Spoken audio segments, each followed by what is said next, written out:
કોંગ્રેસમાં લોકસભાની ટિકિટોને લઈ એક બેઠક પર અનેક ઉમેદવારો મેદાનમાં છે, જેના પગલે સંખ્યાબંધ બેઠકો પર હજી ઉમેદવારોની જાહેરાત બાકી છે।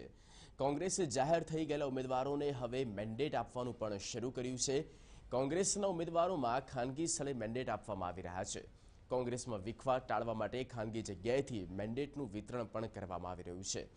કોંગ્રેસ ઓફિસ પરેશ ધાનાણી અને અમિત ચાવડા પણ સતત ચર્ચા કરી રહ્યા છે। વધુ માહિતી સાથે જોડાઈ ગયા છે સંવાદદાતા દીપેન પટિયાર। દીપેન, અનેકો જગ્યા એવી છે, અનેકો સીટ એવી છે જ્યાં કોંગ્રેસ પણ મૂંઝવણમાં છે। ક્યાંક આંતરિક કકળાટ તો ક્યાંક કોંગ્રેસ મડાગાંઠમાં પડી છે કે કોને ઉમેદવાર તરીકે જાહેર કરવા। જ્યાં થઈ ચૂક્યા છે ત્યાં મેન્ડેટ આપવાની પણ એક પ્રક્રિયા શરૂ થઈ ચૂકી છે। અંદરો-અંદર શું ચર્ચા છે, પૂરી ખબર?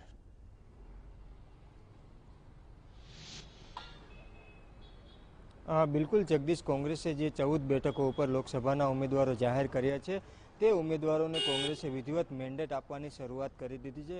કેટલાક ઉમેદવાર છે તેમને મેન્ડેટ પહોંચાડી દેવામાં આવ્યા છે, જ્યારે મોટાભાગના ઉમેદવારો છે તે આવતીકાલે ફોર્મ ભરવા જવાના છે। ત્યારે અત્યારે ખાનગી જગ્યાએથી તમામ ઉમેદવારોને બોલાવવામાં આવી રહ્યા છે અને મેન્ડેટનું વિતરણ કરવામાં આવી રહ્યું છે। મહત્વનું છે કે દર વખતે પાલડી જે કાર્યાલય છે ત્યાંથી મેન્ડેટનું વિતરણ થતું હોય છે, પરંતુ જે રીતે ઉમેદવારોની પસંદગીને લઈને ખેંચતાણ ચાલી રહી છે, ક્યાંક વિવાદ છે તો ક્યાંક ટિકિટ મળતા નેતાઓમાં નારાજગી છે। તો આ નારાજગી અને વિખવાદને દૂર કરવા માટે ખાનગી જગ્યાએથી મેન્ડેટ અપાઈ રહ્યા છે અને પ્રદેશ કાર્યાલય ખાતે કોઈ પણ પ્રકારની વિરોધ ના થાય અથવા તો કોઈ પણ પ્રકારની તોડફોડ ન થાય તે માટે મેન્ડેટ છે તે પ્રદેશ કાર્યાલયથી આપવાને બદલે ખાનગી જગ્યાએથી આપવાનો નિર્ણય કરવામાં આવે છે। વિધાનસભાની ચૂંટણીમાં પણ આ જ સ્થિતિ સર્જાઈ હતી। પ્રદેશ કાર્યાલયથી જ્યારે મેન્ડેટ આપવામાં આવતા હતા ત્યારે અનેક મોરચા છે તે પ્રદેશ કાર્યાલય ખાતે પહોંચી ગયા હતા। ત્યારે આ સ્થિતિનું સર્જન ન થાય તેની કાળજી લઈ અને ખાનગી જગ્યાએથી અત્યારે મેન્ડેટ આપવામાં આવી રહ્યા છે। જી જગદીશ।